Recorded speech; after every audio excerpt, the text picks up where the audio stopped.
महर्षि भृगु का पुत्र और महर्षि अंगिरषि का शिष्य, जिसे ऐसा कहा जाता था या माना जाता था कि यह देवताओं का गुरु होगा, लेकिन पक्षपात उस समय भी हुआ और उसे देवताओं का गुरु नहीं बनने दिया गया। इस विक्षोभ से निकलने के लिए वो भगवान शंकर की शरण में गया और उसने अपने गुरु को बदल दिया, जिसकी माता को स्वयं विष्णु ने मार दिया, जिसकी सारी चीजों को रोकने के लिए भगवान शंकर ने उसे समूल अपने उदर में समा लिया।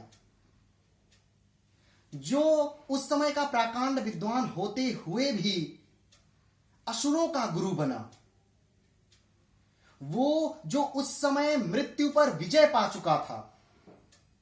जी हां, आप सही समझ रहे हैं, मैं बात कर रहा हूं शुक्रवार की। मजाक है, लेकिन ये दिन जिसे हम शुक्रवार के तौर पे मनाते हैं या जो आता है, ये जिस ऋषि या जिस महर्षि के नाम पर पड़ा, हम उसी की बात कर रहे हैं। हम उसी शुक्र यानी शुक्राचार्य की बात कर रहे हैं। जी हां, आपने सही समझा, हम दैत्य गुरु शुक्राचार्य की ही बात कर रहे हैं।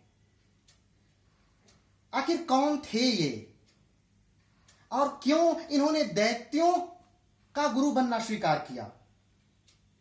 क्यों इनकी माता को भगवान विष्णु ने मार दिया?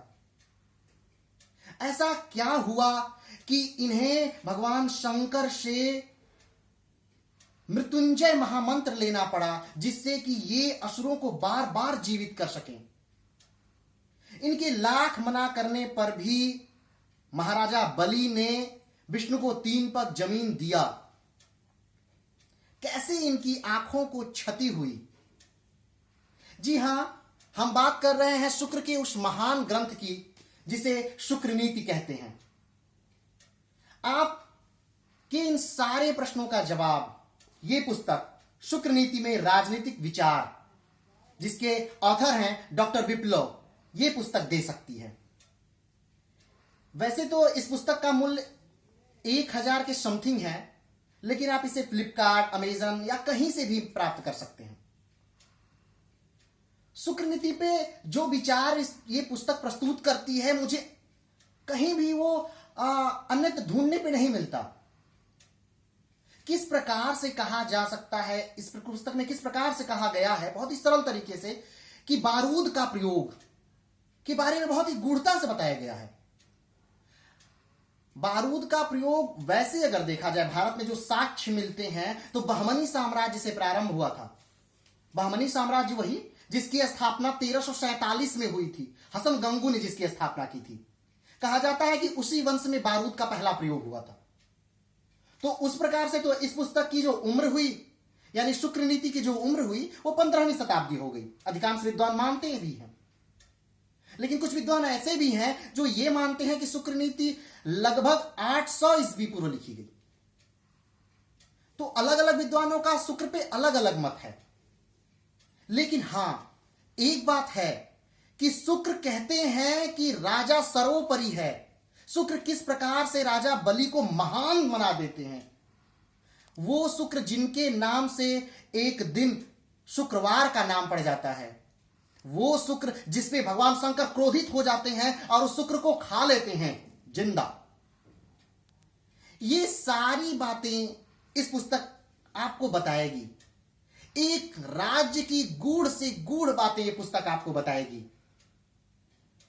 एक राजा को किस प्रकार चलना चाहिए। शुक्र कहते हैं कि अगर आप शुक्र नीति के अनुसार चलते हैं तो आपको कहीं भी, कभी भी एक राजा के तौर पे दोषी नहीं ठहराया जा सकता। डॉक्टर विप्लव इसमें जब बातों को खींचकर लिखते हैं तो वो शुक्र की राजनीति पे जब आते हैं तो वो कहते हैं कि राजा इंद्र का अवतार है, और इंद्र को यहां पर एक ऐसे राजा के तौर पे दर्शाया गया है जिससे कभी कोई गलती नहीं हो सकती। 2000 श्लोक से मिलकर जब शुक्र नीति बनती है, शुक्र नीति में कुल 2000 श्लोक हैं, कहा जाता है कि अलग अलग समय में अलग अलग श्लोक लिखे गए हैं।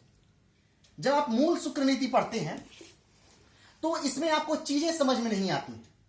आप मूल शुक्र नीति पढ़ लेंगे और खत्म ही हो जाएगी शुक्र, लेकिन उसमें आपको चीजें समझ में नहीं आएंगी।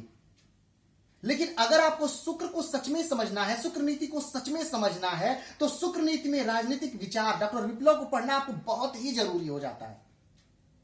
शुक्र से हम जान सकते हैं अपने प्राचीन भारत को, शुक्र से हम जान सकते हैं अपनी महानता को जो हमें कभी बताई ही नहीं गई। मैकियावेली जैसे लेखकों ने तो हमारे पूरे इतिहास को ही इतना निम्न दिखा दिया, पाश्चात्य सभ्यताओं को इतना महान बता दिया और भारतीयों को इतना निम्न, और भारतीय इतिहास को इतना निम्न बता दिया गया। भारतीयों को सपेरों, लुटेरों और ओझैती सोखैती वाला देश बता दिया गया। तो वैसे मैं ऐसे बोल के इस पुस्तक को खत्म नहीं कर पाऊंगा। बहुत ही गूढ़ बातें इसमें हैं जो आप इस सागर में उतरकर ही प्राप्त कर सकते हैं।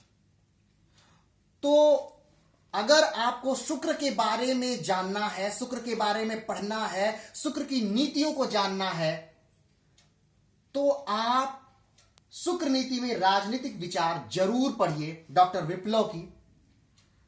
इससे बेहतर शुक्र नीति कहीं भी आपको पढ़ने को और देखने को नहीं मिलेगी। आज के लिए इतना ही, फिर मिलेंगे एक नई पुस्तक के साथ। तब तक के लिए नमस्कार, धन्यवाद, जय हिंद।